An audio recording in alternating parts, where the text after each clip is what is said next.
noite, igreja. Vocês estão bem? Aham. É tipo, morri, mas passo bem.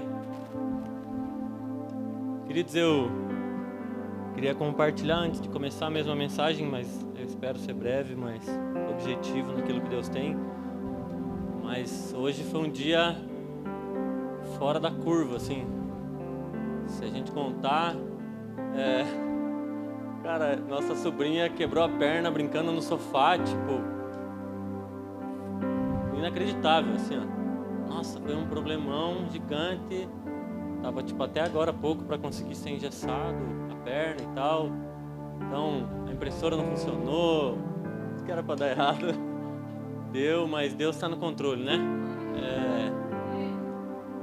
Eu tava literalmente me esforçando para falar: Deus, eu não quero perder o foco, sabe?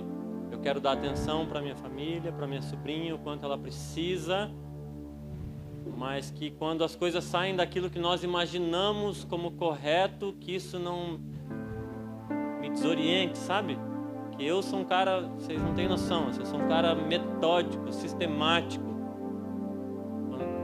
Quando as coisas saem da programação, meu cérebro trava, tela azul, assim, sabe? Eu tenho uma dificuldade muito grande de desfrutar do que Deus está mostrando quando foge daquilo que eu imaginava, sabe? É difícil demais para mim. Eu tava, tipo, me esforçando muito, assim, para falar: Deus, o Senhor não perdeu o controle, sabe? Não é porque aconteceu uma situação que não era prevista, que a gente não imaginava, que o Senhor perdeu o controle. Eu preciso continuar confiando, o Senhor está no controle, o Senhor continua soberano e eu só preciso descansar nisso. Então eu queria te convidar a descansar nisso comigo, que a gente desfrute disso junto, sabe? Esse é o dia que o Senhor fez para nós, sabe? Desse jeito. Eu queria que tivesse sol. Eu também. Tá chovendo, e glória a Deus. A gente chegou na igreja, tinha os irmãos lavando o chão. Eu falei: estão ajudando a molhar? Não entendi, fiquei olhando. Depois que eu entendi o rolê, era porque estava muito sujo mesmo, né? Eu estava olhando, falei: não entendi esse negócio. Mas tinha uma galera aí na disposição pra gente estar aqui agora, com tudo organizadinho, né? E glória a Deus pela vida de cada um. Glória a Deus mesmo, assim. Se hoje você pode estar aí sentadinho, de boa. Teve uma galera que estava correndo para cima e para baixo, levou as coisas para cá e leva para lá e desmonta isso, monta aquilo. Então, um dia vocês vão ver um outro livro. A gente vai falar do primeiro hoje, mas um outro livro que um dia eu vou lançar, que é Anônimos do Reino. Tem gente que é conhecida no céu, mas não vai ser conhecido nas redes sociais. Tem gente que não vai estar aqui na frente falando, mas Deus conhece. Deus sabe, conhece o coração, vê o trabalho. Nada passa despercebido diante dele. Eu queria que você, antes da gente orar, eu queria compartilhar a minha expectativa, santa expectativa, com essa noite é que aconteça como no caminho de Emaús, sabe? Que o teu coração queime e que ao partir do pão os teus olhos se abram. Ele é o pão que desceu do céu. Ele é a palavra. Ele é o pão que nos alimenta. Então, se a gente está partilhando dele, que seja um lugar de aquecer os corações e que os nossos olhos se abram enquanto a gente partilha desse pão.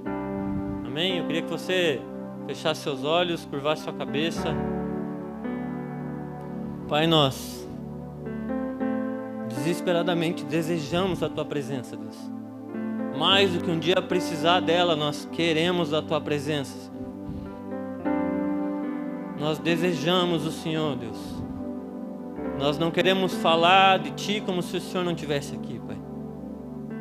O Senhor é um Deus vivo, verdadeiro, majestoso.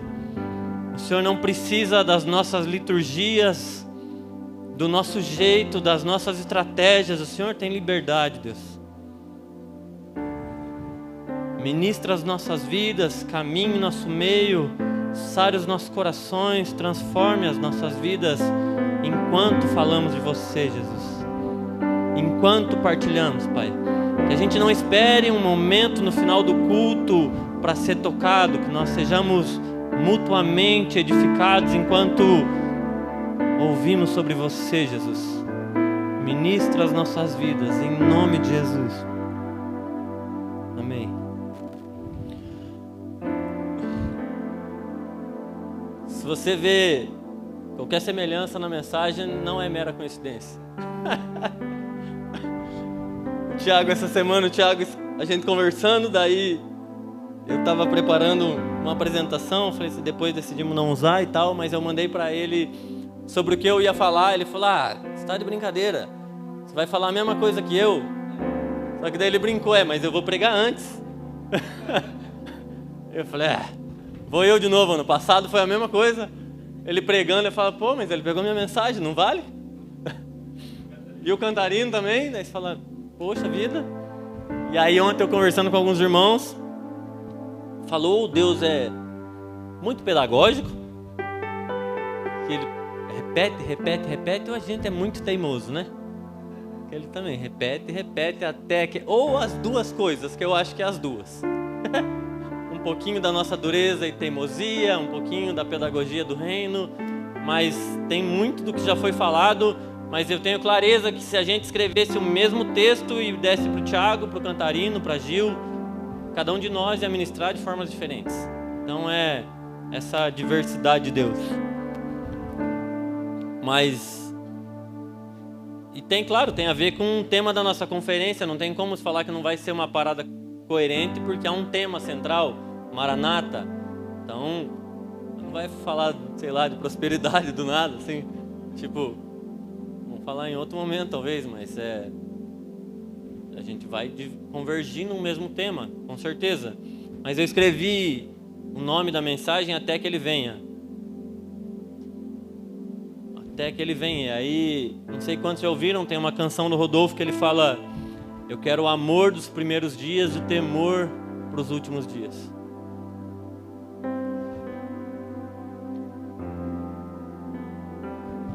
Que seja isso que marca a gente, sabe? Amor dos primeiros dias.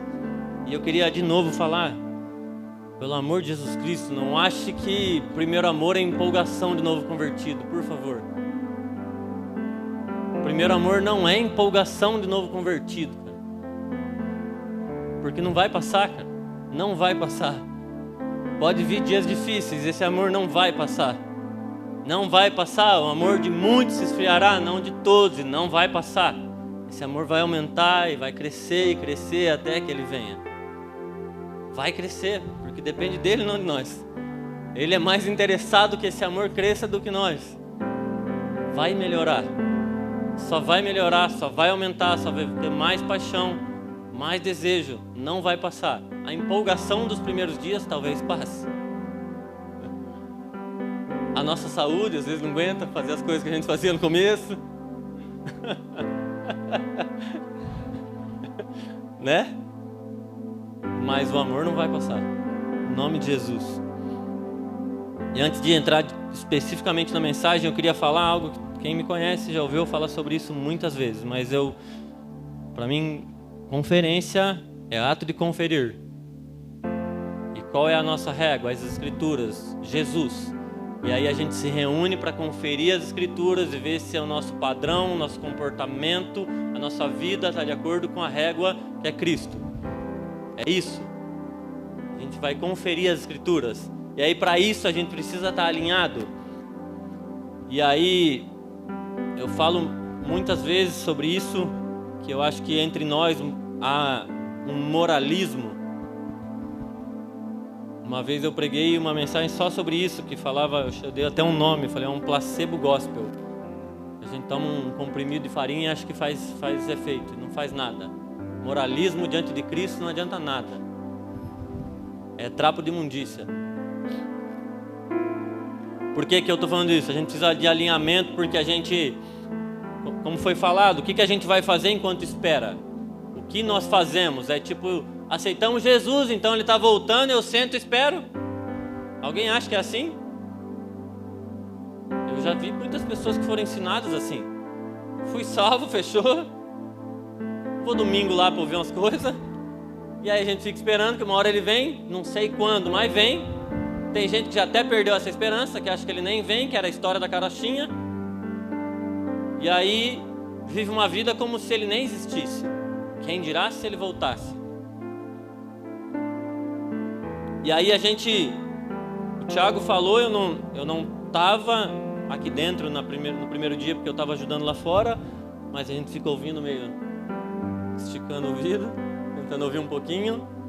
E eu sei que o Cantarino falou muito sobre a gente assumir uma responsabilidade enquanto pessoas que esperam e que desejam essa volta. Mas eu acho que muitas vezes nós como igreja não queremos a responsabilidade de ser sacerdote, mas queremos a autoridade para julgar e matar como justiceiro. E não é eu que estou falando, é a Bíblia. Eu vou ler com vocês.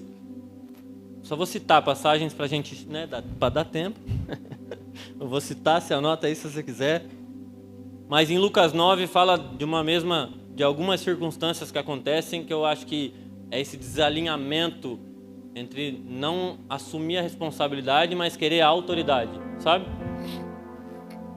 Em Lucas 9:13, a multidão precisando de comida, os discípulos, vocês lembram da passagem? Os discípulos chegam apavorados diante de Jesus, manda eles embora, faz alguma coisa, e Jesus fala, Lucas 9:13, Jesus fala assim, dai-lhes vós de comer.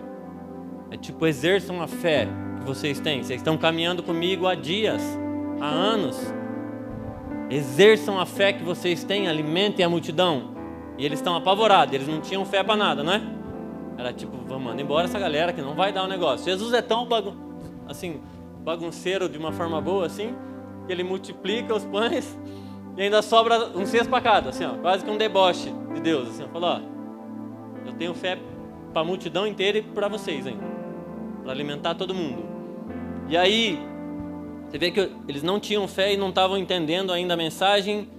No versículo 40, chega alguém e fala, roguei aos teus discípulos que expulsassem o demônio, de um homem. Ele fala, e não puderam. E aí depois, eu acredito que sumiu aqui o número do meu, mas acho que é 54 ou 55, diz que Tiago e João não foram bem recebidos em Samaria, que daí eles já tinham ido caminhar, exercer a fé, não foram bem recebidos em Samaria, e eles voltam para Jesus e falam assim, Senhor, quer que a gente mande descer fogo do céu para consumir eles?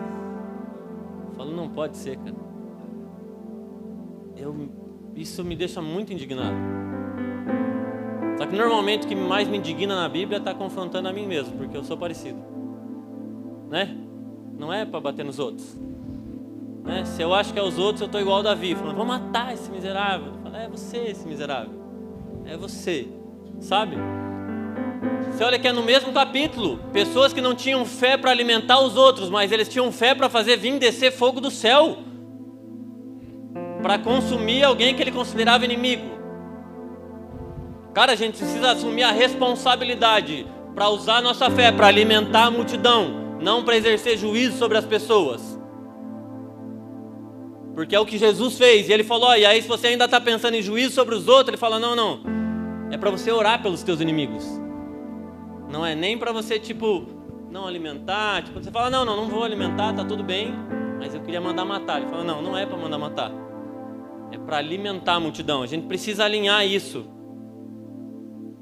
A gente precisa alinhar os nossos corações para assumir a responsabilidade que tem sido falado nesses dias, de exercer um sacerdócio, porque esse sacerdócio fala sobre alimentar minha casa e alimentar a multidão. Exercer um sacerdócio responsável, não querendo só os benefícios do sacerdócio como autoridade sobre os outros. Que a gente quer autoridade sobre os outros para julgar o outro, não para a gente.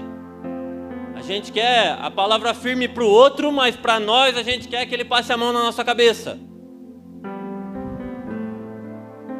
A gente quer em nós, a gente fala, eu falei esses tempos na aula, na escola bíblica, na Open Book, que a gente fala em nós, a gente fala é Deus que opera, o querer e o efetuar, bem manso. Até parece que a gente é manso mesmo. E aí no outro a gente fala, nem por força, nem por violência. Ai, briga, fala, não, mas o reino é tomado por força. E aí você fala, não, querido, a passagem de nem por força, nem por violência é porque a gente depende do Espírito Santo. É Ele quem convence. Mas em mim, o reino é tomado por força. Tanto que ele fala, se o teu olho te faz pecar, arranca fora. Quando fala sobre mim, eu tenho que ser violento contra o pecado. No outro eu falo, dependo do Espírito Santo. Porque eu não sou capaz de convencer o outro. A gente queria ter um machado gospel às vezes, né? Para abrir a cabeça dos outros. Meu Deus, entenda. Mas ele não vai dar. A gente queria, né? Mas pensa se a gente queria dar machadada na gente? Não queria. A gente precisa... Entendam, adolescentes, eu não estou falando mal de vocês, com todo cuidado. Mas a gente tem uma adolescência espiritual. Sabe que... Quando eu estou falando de mim daí. Quando eu era adolescente, eu queria os benefícios de ser mais velho, mas no dia das crianças eu queria ganhar presente. Eu queria ser, tá ligado? Vocês sabem disso? Eu queria ser tratado como adulto, mas eu não queria as responsabilidades de ser adulto. Sabe? Quando a mãe vinha fazer uma coisa, vinha dar beijo na saída da escola, você fala, mãe, não, já sou grande. Só que daí a hora que a mãe dava uma responsabilidade de uma pessoa grande, você falava, não, mas eu sou pequeno. Queria ganhar presente no dia das crianças. A gente espiritualmente muitas vezes está desse jeito. A gente quer os benefícios da presença de Deus, mas não a responsabilidade de carregar a presença de Deus. A gente quer os benefícios de Deus, mas a gente não quer nem Deus, quem dirá carregar a presença.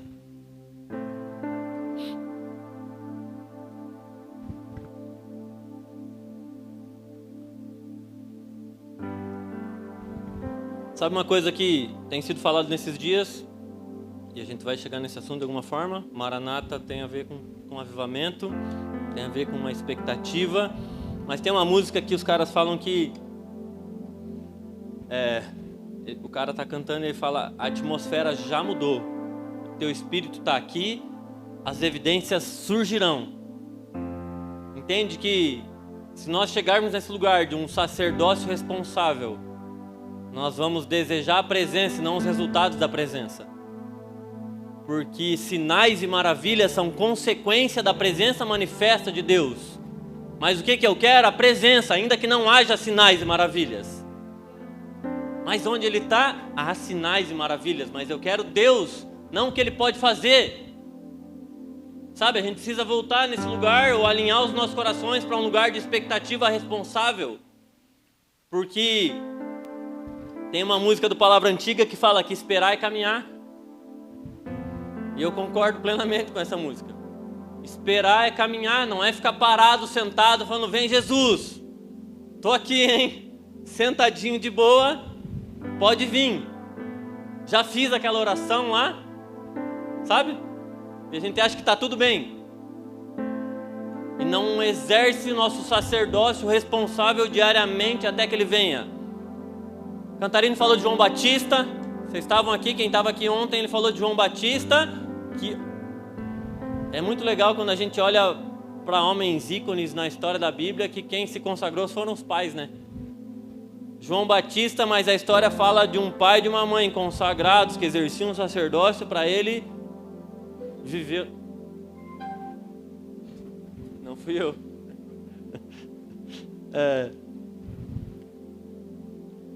Mas fala de uma vida de devoção e sacerdócio responsável. Uma vida, não alguns dias. A gente, enquanto cristão, acha que é corrida de 100 metros o cristianismo. Por isso que a gente acha que o primeiro amor é empolgação de novo convertido. Porque acha que tem a ver com aquela corrida de quem se empolga, aceitou Jesus, você quer mudar o mundo. E sai correndo. Bem louco, e glória a Deus que a gente quer mudar o mundo. Mas isso tem que manter, para que a gente mantenha esse ritmo até que Ele venha. Para que é correr na direção dEle, não correr na direção do mundo. E quando eu encontro Ele, quando eu vou para a presença de Deus, eu saio resplandecendo a face dEle. Eu posso brilhar essa beleza diante dos outros. E aí isso vai ter um evangelismo responsável. Sabe?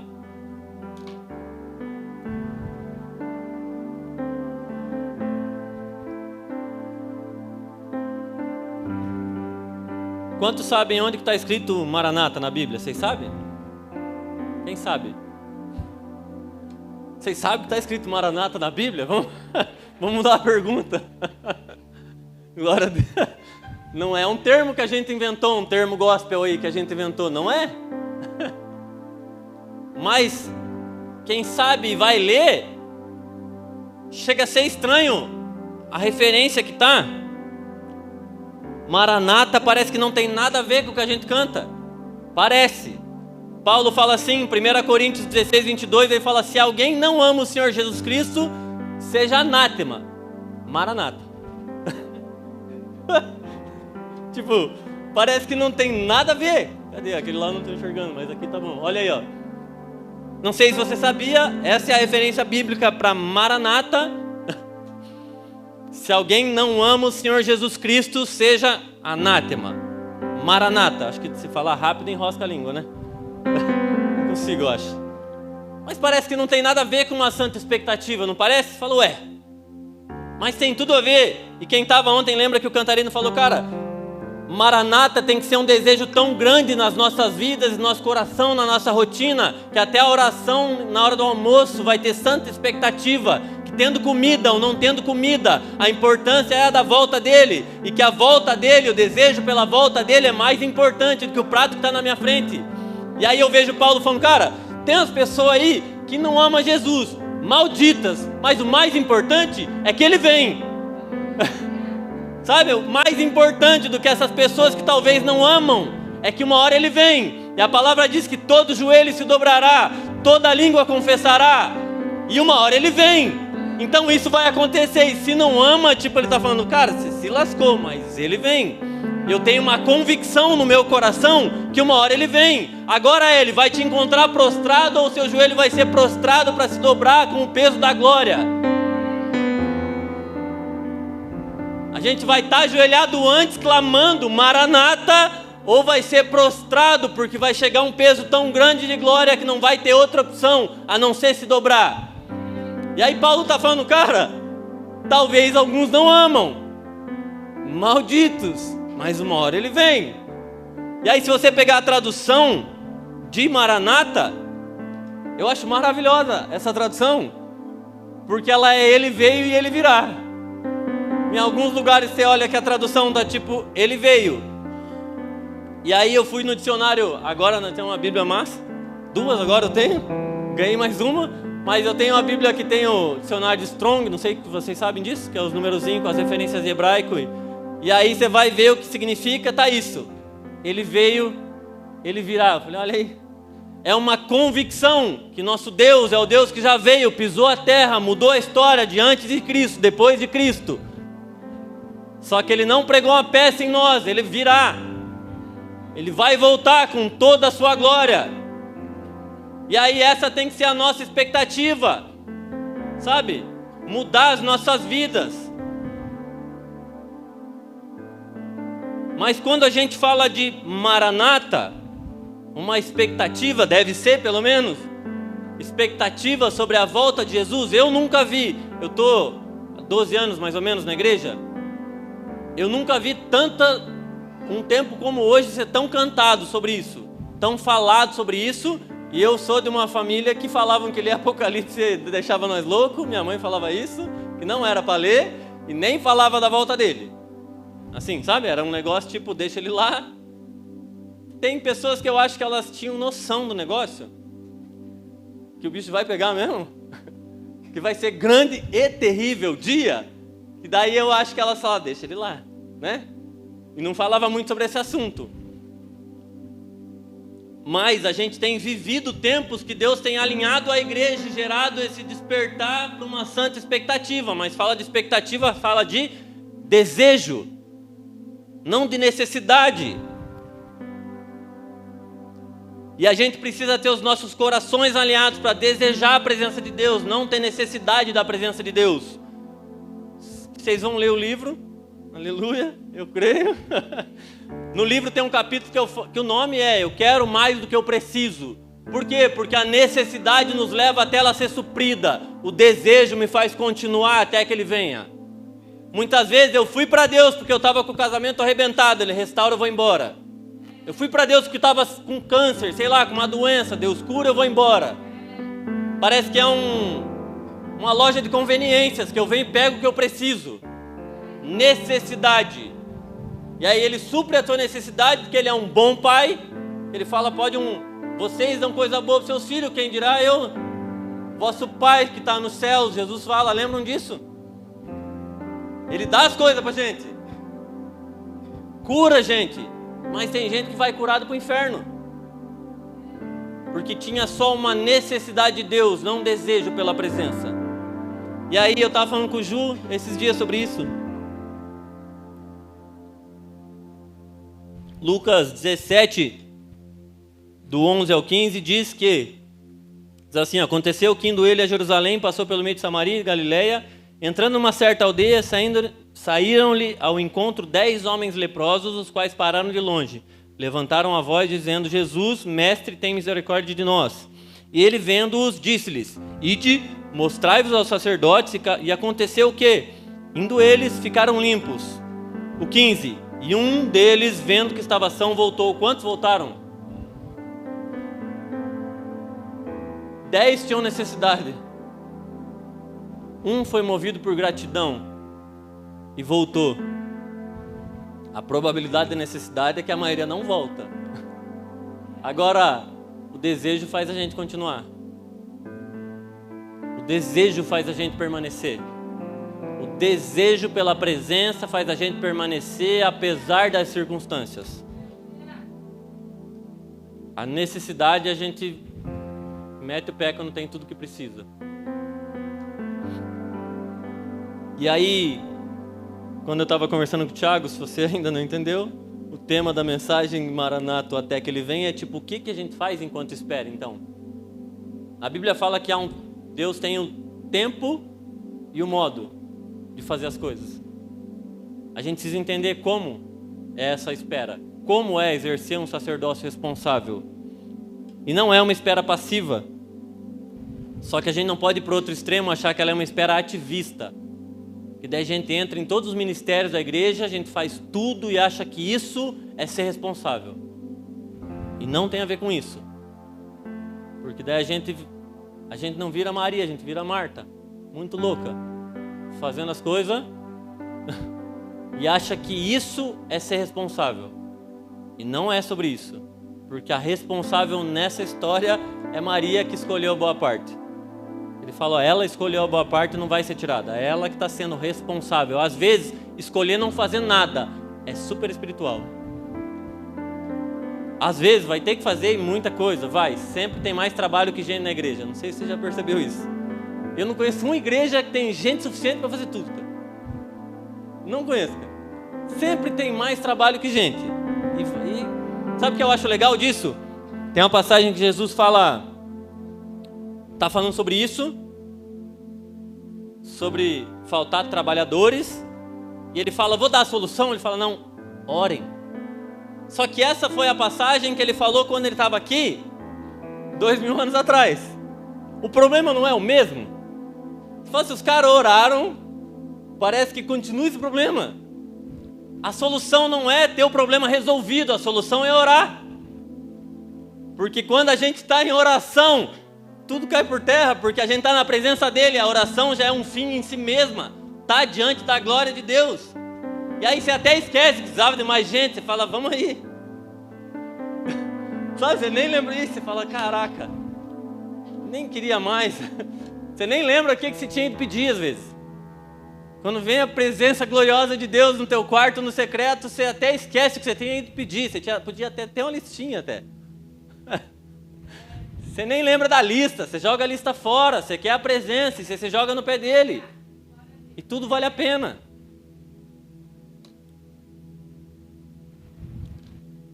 Mas Maranata é um sacerdócio intencionalmente responsável, que não tem uma receita de bolo, de fala, faz assim que está certo.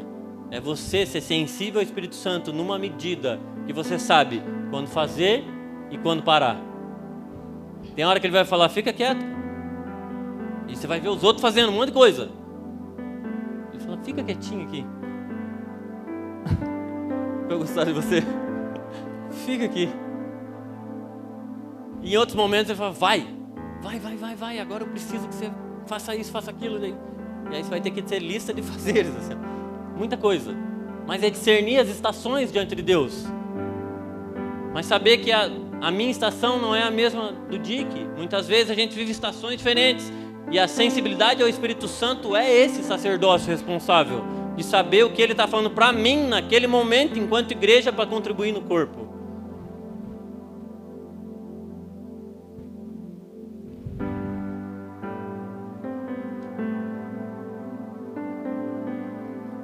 Eu acho que para alguns, eu acho que eu e a Lô já até vivemos isso de formas diferentes. Eu escrevi assim, para alguns vai ser preparando os nossos filhos dentro de casa. Sabe, sair do emprego, larga tudo e cuida dos filhos. E a gente teve um tempo que fui eu, daí um tempo que foi ela, daí um tempo que é eu de novo, sabe, tipo, estações. Tem hora que quando eu fui para casa eu achei que ia ficar pro resto da vida em casa e Deus fala, não, agora eu vou trabalhar. E ele se move, a gente se move junto, do jeito que ele fala, no tempo que ele fala, mas saber que a responsabilidade sacerdotal é fazer o que ele fala do jeito que ele fala, quando ele fala, sabe?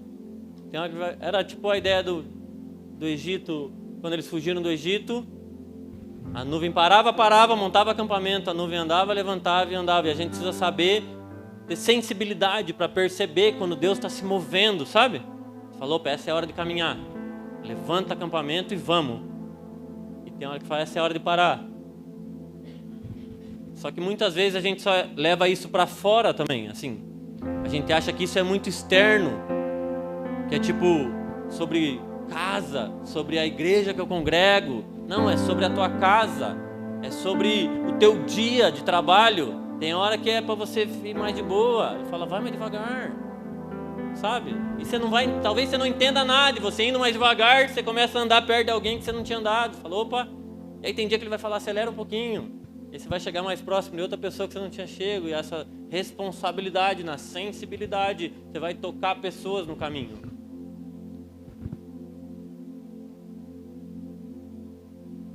Só que falando sobre responsabilidade, eu queria trazer o exemplo de um cara da Bíblia que ele nos ensina, eu acho que desesperadamente, o que não fazer, no sentido de sacerdócio responsável.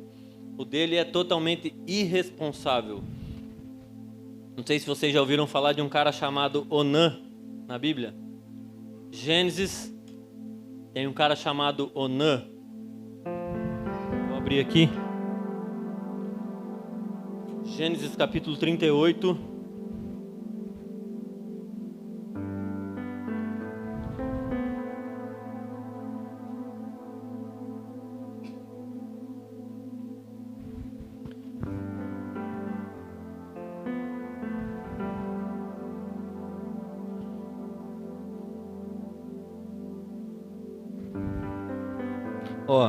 Do 1 ao 9 eu vou ler mais ou menos aqui. Aconteceu por esse tempo que Judá se apartou dos seus irmãos e se hospedou na casa de um adulamita chamado Ira. Ali viu Judá a filha de um cananeu chamado Sua. Ele a tomou por mulher e a possuiu.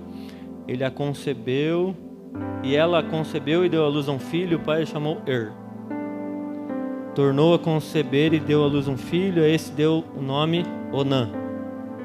Continuou ainda e deu à luz a outro filho, cujo nome foi Selá, que estava em Quezibe quando o teve. Judá, pois, tomou esposa para seu primogênito, o nome dela era Tamar. Porém, o primogênito de Judá era perverso perante o Senhor, pelo que o Senhor o fez morrer. Então disse Judá a Onã, possui a mulher do teu irmão, cumpre o levirato e suscita a descendência do teu irmão. Sabia, porém, Onã, que o filho não seria tido por seu, e todas as vezes que possuía a mulher de seu irmão, deixava o sêmen cair na terra, para não dar descendência a seu irmão. Nossa, isso eu acho cabuloso isso aqui. Onã é o irresponsável da história. Não sei se vocês sabem, na lei daquela época, era a responsabilidade do irmão era dar continuidade à descendência do irmão. Então ele, enquanto um homem responsável, o pai ainda fala, pega a irmã, tipo a viúva, né? A mulher do seu irmão, desculpa, e dê continuidade à descendência. Esse era o papel dele, enquanto uma pessoa responsável diante da lei. E, cara, eu acho isso um absurdo. Ele fala assim, ó: sabendo que o filho não seria seu, todas as vezes que possuía a mulher do seu irmão, ele deixava o sêmen cair na terra para não dar descendência para o seu irmão. Fala, o que isso tem a ver com uma espera responsável com o sacerdócio? A gente vai para a intimidade para gerar filhos para Deus ou para ter prazer? Essa é a demonstração de um cara que queria intimidade sem responsabilidade, sem compromisso e sem intenção de gerar nada. Sem intenção de gerar nada, porque ele falou, os filhos não serão meus.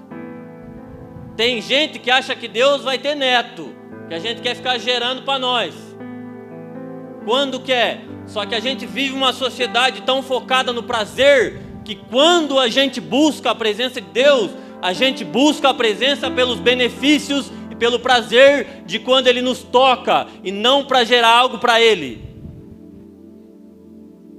Irresponsabilidade. Sabe quem é que tem prazer sem compromisso? Prostituta. Só que daí a gente olha para as irmãs desviadas na beira do caminho e a gente acha que o problema está lá. Em alguns lugares da rua que você fala, não, é aquelas lá que praticam a prostituição. Mas muitas vezes nós, como igreja, praticamos a prostituição porque não queremos compromisso com Deus. Queremos prazer de Deus, benefícios de Deus, e não responsabilidade de assumir uma aliança eterna com Deus e gerar filhos para Ele.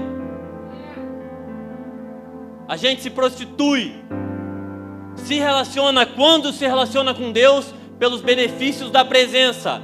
A gente vem para o culto, para a adoração, para ser tocado, para sentir um arrepio. E se não sente, fala que a adoração foi ruim. Ai, Deus não veio. Você está maluco? Só porque ontem o Cantarina ainda falou sobre isso. Não tem como a gente medir a adoração pelos nossos sentimentos ou emoções.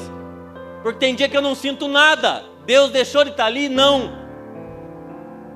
Tem horas que está fazendo um turbilhão dentro de mim só porque eu não senti, quer dizer que não foi bom.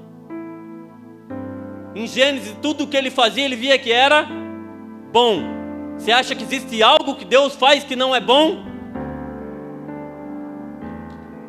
Sabe, mas quando a gente olha a história desse cara, a gente vê que o cara estava lá se relacionando com a cunhada sem intenção nenhuma, em momento nenhum de gerar. Mas aí eu olho para os exemplos de Jesus e outras pessoas na história, elas nos mostram modelos de como adorar e como se relacionar de uma forma responsável. Sabe, eu gosto demais da passagem quando Jesus foi conduzido pelo Espírito ao deserto. E aí o inimigo fala assim, ei, transforma pedras em pães. Não sei se você já parou para pensar nisso, mas talvez aquelas pedras estejam lá até hoje. Duradouro. Representa algo duradouro. O pão saciaria um momento. E Jesus falou assim, eu não troco aquilo que é eterno por algo momentâneo.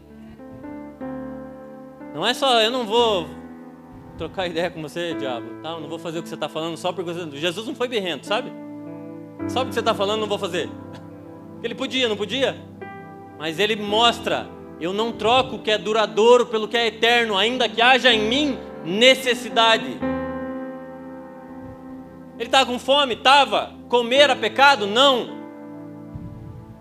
Ele está falando, eu não vou trocar o que é eterno, propósito, para matar a minha fome, simplesmente.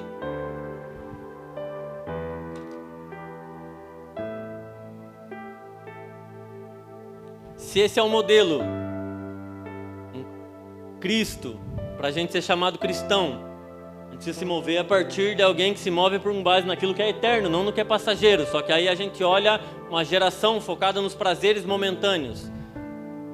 Todo mundo tem ansiedade agora, cara. O Divertidamente 2, o ícone do filme é ansiedade. E aí as pessoas falam, ai, sou igualzinho. A gente acha bonito ainda. Não é possível. Sabe? A gente não é nem... Eu brinco que quando eu era mais novo, que eu ia no NA, vocês sabem o que é isso? Narcóticos Anônimos. Falavam que era só por hoje. Eu acho que agora o nível da ansiedade é tão alto que é só por agora. Sabe?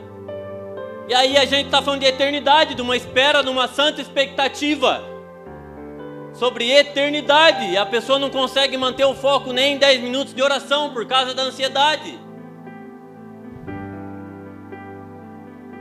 Por quê? Porque a gente vai para a presença de Deus focado nas nossas necessidades, nos nossos desejos corrompidos, digamos assim, para ter prazer conforme esse mundo e não conforme prazeres celestiais estabelecidos por Deus. Pensar em gerar algo para Deus, eu acho que nem passa na cabeça às vezes.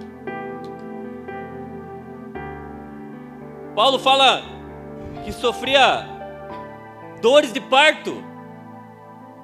Quem que sofre dor de parto? Mulher gerando, quando está para nascer. Sabe, dores de parto para gerar em Cristo. Cristo gerado em nós. Quantos de nós estão indo para a presença de Deus de uma forma responsável, dizendo: Deus, seja gerado em nós, gere vida em nós, Cristo em nós, a esperança da glória. Essa é a verdade, mas nós precisamos alinhar os nossos corações para ter desejo pela presença e compromisso com essa aliança eterna, para gerar Cristo em nós, porque senão o prazer vai passar e a gente não vai ter gerado nada.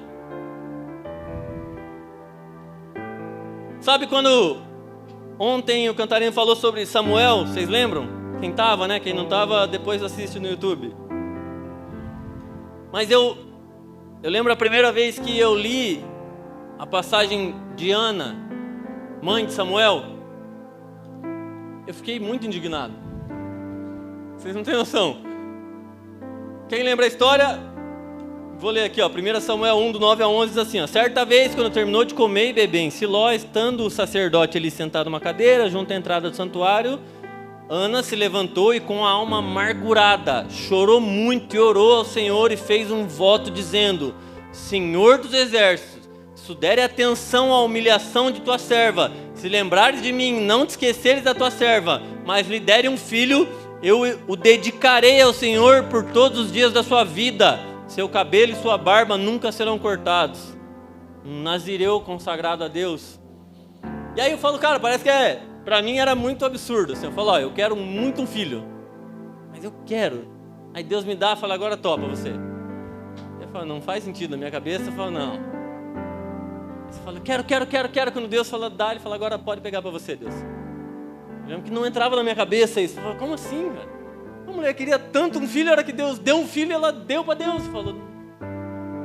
Mas essa é a essência do Evangelho, falando de gerar um compromisso responsável. Ela falou, Deus, se o Senhor fizer um milagre aqui, eu vou gerar para você. O filho que o Senhor me der, e aí a gente se engana quando é pai, que a gente acha que é dono dos filhos. Deus deu graça para a gente cuidar de umas crianças até um tempo aí, e depois elas ir embora, né? É um privilégio ser pai, isso é. Mas elas não são nossas, e o maior interessado na salvação delas é Ele mesmo. Mas para que isso aconteça, tem que haver um sacerdócio responsável. Nós, cara, ontem o Cantarino falou uma frase, não sei quantos de vocês pegaram a pedrada, ele falou, não quero homem nenhum sendo sacerdote da minha esposa.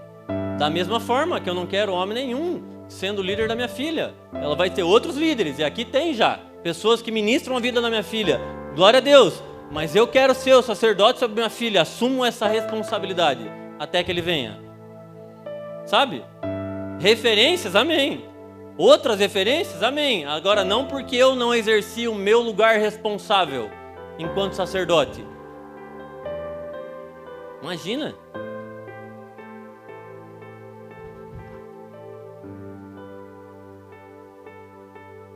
Vai dar tempo.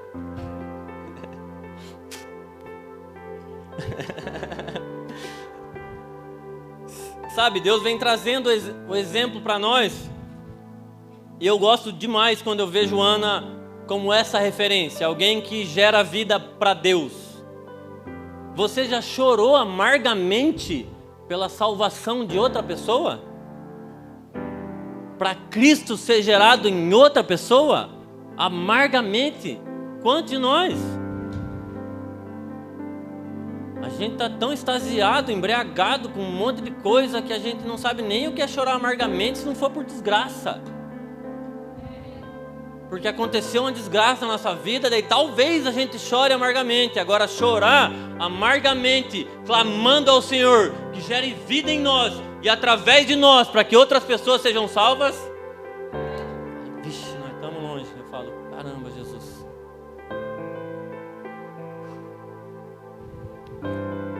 Quantos já ouviram falar de uma outra Ana no Novo Testamento, que chamam de... Alguns falam que ela era uma profetisa. Ana do Novo Testamento. Deus tem uma coisa com as Ana aí também, né? Lucas 2, do 36 ao 38, diz assim: a profetisa Ana, filha de Fanuel, da tribo de Asser, também estava no templo. Era muito idosa e havia perdido o marido depois de 7 anos de casado e vivido como viúva até os 84 anos. Nunca deixava o templo, adorando a Deus dia e noite em jejum e oração. Chegou ali naquele momento e começou a louvar a Deus, falava a respeito da criança a todos que esperavam a redenção de Jerusalém. Se a gente fizer umas contas, não tem como afirmar quantos anos ela casou, mas naquela época 13, 15 anos já rolava o casamento já. Diz que depois de 7 anos ela já ficou viúva. E até os 84 anos, a gente está falando de pelo menos aí uns 50 anos no templo. Cara, ela estava no templo dia e noite, orando e jejuando, com uma ardente expectativa da vinda do Messias. Cara, eu já falei isso, a gente fica 5 anos na faculdade, indo 5 anos, toda noite, por um diploma, mas a gente não gasta 5 anos das nossas vidas num lugar de oração para gerar vida para Deus com uma ardente expectativa pelo retorno do Messias.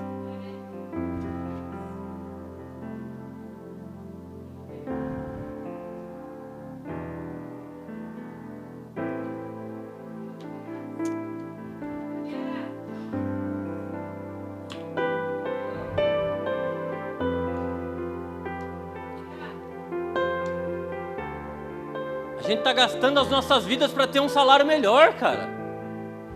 Não é pecado ter um salário melhor, mas por favor, ele virá. Cara, ele vai voltar, uma hora ele vai voltar. Tem que ter um sacerdócio responsável. A gente precisa se reunir em torno da presença dele de novo, esperando que ele venha. E não sair até que ele venha. Essa mulher demonstra que ela ficou lá até ele chegar, cara. Uma expectativa imensa, pelo menos 50 anos. A gente se vislumbra com o pessoal da IHOP que está 24 anos orando, mas a Bíblia fala de pessoas que passaram 50, 60 anos. A história fala dos moravianos, 100 anos de oração. O tema dos caras era: ninguém trabalha a não ser que alguém ore. Tinha um monte de gente, tinha nada. Começaram com 24 pessoas, uma para cada hora, não tinha ministério de louvor. Era oração insistente até a presença vir. E a gente acha que oração é lugar de deixar pedido, listinha de desejo, e ir embora. E fica frustrado porque não acontece do nosso jeito. Mas ele falou: Deus, venha o teu reino, do teu jeito, a tua vontade. Esse é o modelo. Pelo amor de Deus, a gente precisa se converter. Isso não é um jargão. Homens de dura servir. Cara, a gente precisa mudar.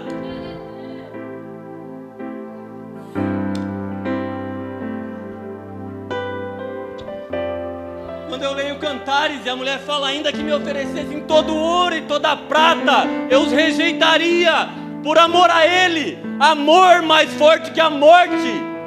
Mas parece que não é uma verdade para nós, porque a gente quis Jesus para viver as nossas vidas de novo e não a vida dele em nós.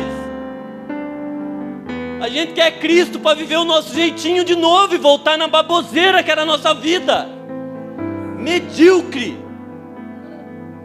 1 Coríntios fala assim: a nossa esperança em Cristo está somente nas coisas dessa terra. Nós somos os mais miseráveis dos homens, não um pouquinho miseráveis, os mais, pior de todos. Não é possível que a gente quer Jesus para uma promoção, que a gente quer Jesus para ter uma boa família e só. Família é sacerdócio, com certeza, milagre de Deus, mas ela é parte do sacerdócio, não é um fim em si.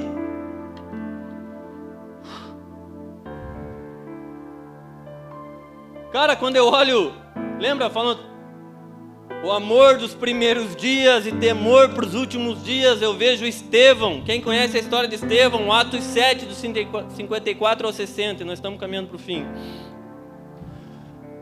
Ouvindo eles isto, enfureciam-se em seus corações e rangiam os dentes contra ele, mas ele, estando cheio do Espírito Santo, fixando os olhos no céu, viu a glória de Deus, e Jesus estava à direita de Deus, e disse-lhes: eis que vejo os céus abertos, o Filho do Homem em pé, à direita de Deus. Não há uma passagem na Bíblia que fale que Jesus estava de pé à direita de Deus, mas ali eu acho que ele levantou, cara, falou: olha lá, um filho, olha lá, posicionado, com os olhos em mim, estão apedrejando, ele não está nem aí, porque ele está olhando para mim, posicionado, sabe?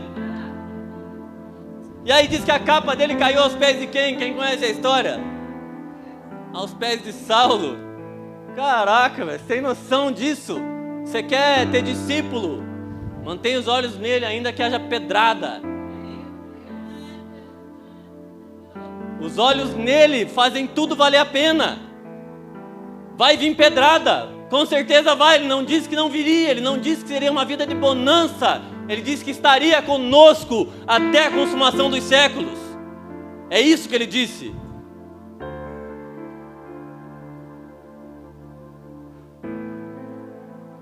Jó 42:5, eu achei essa passagem maravilhosa. Ele fala: Deus, antes eu te conhecia de ouvir falar, mas agora os meus olhos te veem.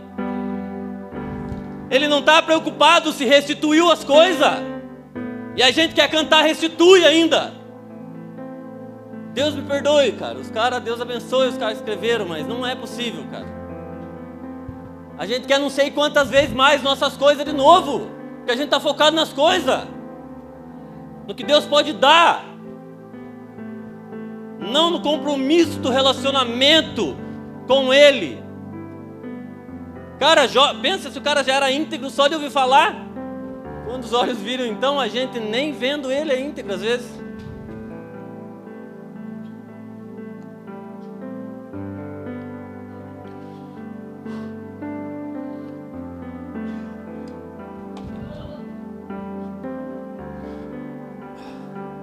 Ruth, capítulo 3, versículo 4 e 5 diz assim, ó: faça-lhe que direito, tome banho, perfume-se, vista sua melhor roupa, depois vá até lá, não deixe que Boaz veja enquanto ele não tiver terminado de comer e beber. Repare bem no lugar onde ele deitar, então descubra os pés dele e deite-se ali. Isso é maravilhoso. Sabe o que isso diz? Essa passagem, nesse contexto, está dizendo assim, ó: case-se comigo. Na cultura judaica, o que isso significava, o ato dessa mulher, naquele momento, deitando aos pés dele, era falando: case-se comigo. Primeiro teve uma postura de uma sogra que, olha só, cara, aquela mulher era evangelista, né? Não pode, cara. As meninas tinham perdido tudo, ela falou: vão embora, achar outro marido para vocês. Ela falou: daqui eu não saio, daqui ninguém me tira, onde você for eu vou, teu Deus vai ser meu Deus. Nossa, eu já falei, isso é maravilhoso. E aí ela falou: agora então, já que é do meu jeito, vem cá, vai ali, ó, Será que a nossa postura hoje é deitar aos pés dele dizendo, case-se comigo?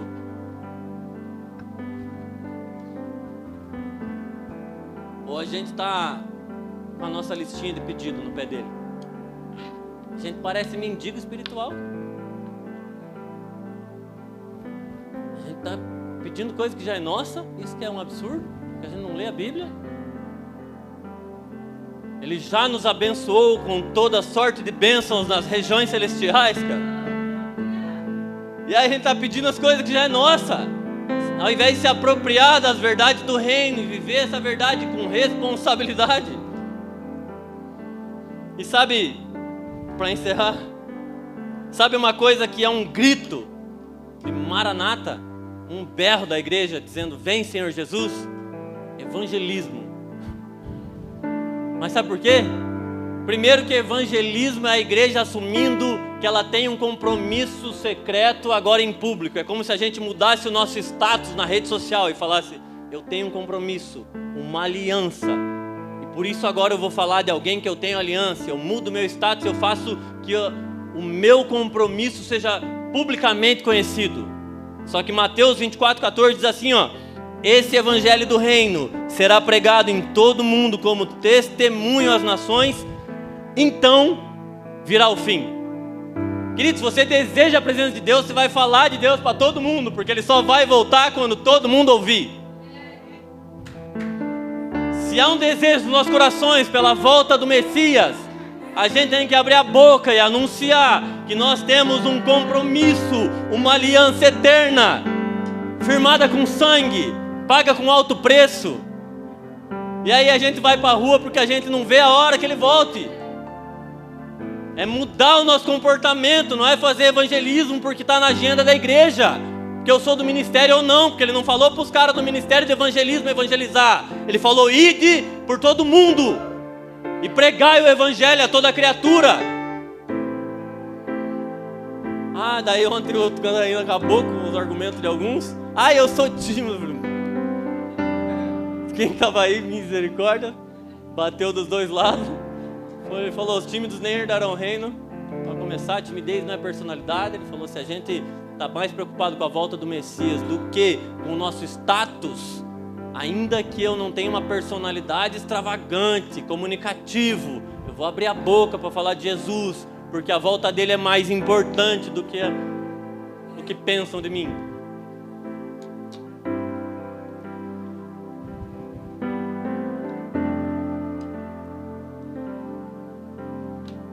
Queridos, Maranata é uma santa expectativa onde a gente caminha em direção ao Rei em adoração e devoção. Para encerrar, Tiago 4,8 diz assim, ó, achegai-vos a Deus e Ele chegará a vós. Cada passo que nós damos na direção dEle, Ele vem mais um na nossa. Cara, eu penso no casamento mesmo, sabe? Cada vez que a igreja se posiciona em direção ao noivo, ele dá um passo na direção dela e esse encontro fica mais próximo. Essa verdade fica mais próxima de acontecer quando nós nos posicionamos com santa expectativa. Mas nós precisamos assumir a responsabilidade. Toda ela. Não querer os benefícios de Deus ou idolatrar a adoração. Nós temos que adorar ao Deus que é digno de toda a honra e toda a glória. Com todo o nosso ser, com todo o nosso coração, com todas as nossas forças.